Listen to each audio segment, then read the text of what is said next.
સુરત શહેર પર હવા પ્રદૂષણનું ગંભીર સંકટ તોડાઈ રહ્યું છે।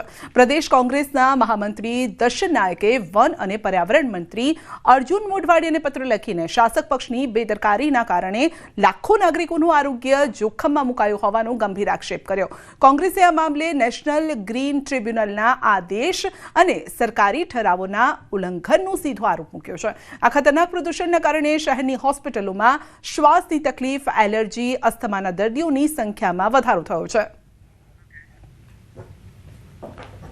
આ બહુ ગંભીર બાબત છે। સુરતને જે ગ્રીન બેલ્ટ, ગ્રીન એવોર્ડ જે જાહેરાત કરવાની વાત હતી એ ફક્ત કાગળો પર કામગીરી છે। આ કામગીરી તમને સ્પષ્ટ રીતે આ જે એર ઇન્ડેક્સના આંકડાઓ છે ગંભીર છે। સુરત દિલ્હી ન બને અને સુરતની આજુબાજુના પેરેફેરીમાં વન પર્યાવરણને લગતા વૃક્ષોનું અભિયાન ફરીવાર શરૂઆત કરવામાં આવે, એની જાળવણી કરવામાં આવે અને લોકોના હિતમાં આરોગ્ય સારું રહે એના માટેનો વિનંતી કરતો મેં પત્ર લખ્યો છે। દ્વારકાના ખંભાળિયા તાલુકાના કંચરપુર ગામેથી ઝડપાયા ગેરકાયદેસર ગાંજાના છોડ। ગુલાબસિંહ ઠાકોર નામનો ખેતમજૂર પોતાના રહેણાંક મકાનમાં ગેરકાયદેસર રીતે ગાંજાના છોડ વાવતો હતો, જે બાબતની બાતમી મળતા પોલીસે દરોડા પાડ્યા અને જ્યાં કુલ 4 ગાંજાના છોડ મળી આવ્યા છે।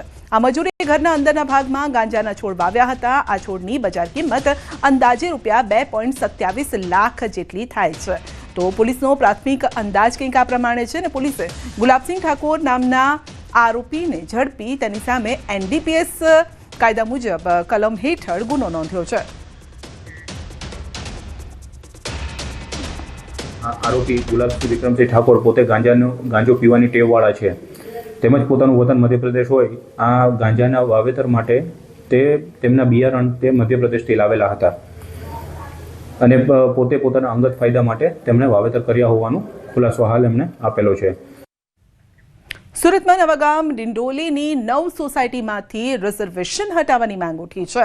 તો પાલિકાની મુખ્ય કચેરીએ અસરગ્રસ્ત લોકોએ મોરચો માંડ્યો અને તમામ લોકો કચેરીએ રજૂઆત કરવા પહોંચ્યા, પરંતુ કોઈએ ન સાંભળતા રોષે ભરાયા। નોંધનીય છે કે 25 વર્ષથી પરપ્રાંતીય લોકો અહીં વસવાટ કરે છે। અહીં 2000થી વધુ પરિવાર રહે છે। ગ્રામ પંચાયતથી લોકો ટેક્સ ભરતા આવ્યા છે અને આજે પણ પાલિકાને નિયમિત ટેક્સ ચૂકવે છે અને છતાં પણ અહીંના લોકોને પ્રાથમિક સુવિધાથી વંચિત રાખવામાં આવે છે। બિલ્ડરોને ફાયદો કરાવવા અહીં રિઝર્વેશન મુકાયાનો આરોપ છે અને ત્યારે પૂર્વ કોર્પોરેટર સુરેશ સોનવણે પણ ન્યાય ન મળે તો આત્મવિલોપનની ચીમકી ઉચ્ચારી છે। તંત્રને 31 ડિસેમ્બર સુધીનું અલ્ટિમેટમ આપ્યું છે અને જો માંગણી ન સ્વીકારાય તો કચેરીએ આ મરણાંત ઉપવાસની શરૂઆત કરાશે।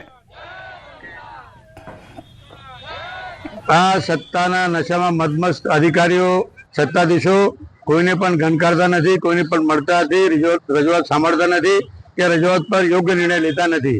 અમારી માગણી છે કે 31 ડિસેમ્બર 2025 સુધી આ તત્કાલ અમારી માગણી ઉપર ધ્યાન આપવામાં આવે, રિઝર્વેશન હટાવવામાં આવે, ત્યાં અમારા દસ્તાવેજ કરી આપવામાં આવે। ન્યાય આપવામાં નહીં આવશે તો 1 જાન્યુઆરી 2025થી મહેરબાન કલેક્ટરશ્રીની કચેરી ખાતે અમે લોકો અમણ અનશનની શરૂઆત કરીશું। વડોદરામાં ટેમ્પો ચાલકની જોખમી સવારી, જોખમી રીતે સળિયા ટેમ્પા પર લઈ જવાનો વિડીયો સામે આવ્યો છે। રોડ પર સળિયા ઢસડતા હતા અને ટેમ્પો ચાલતો હતો।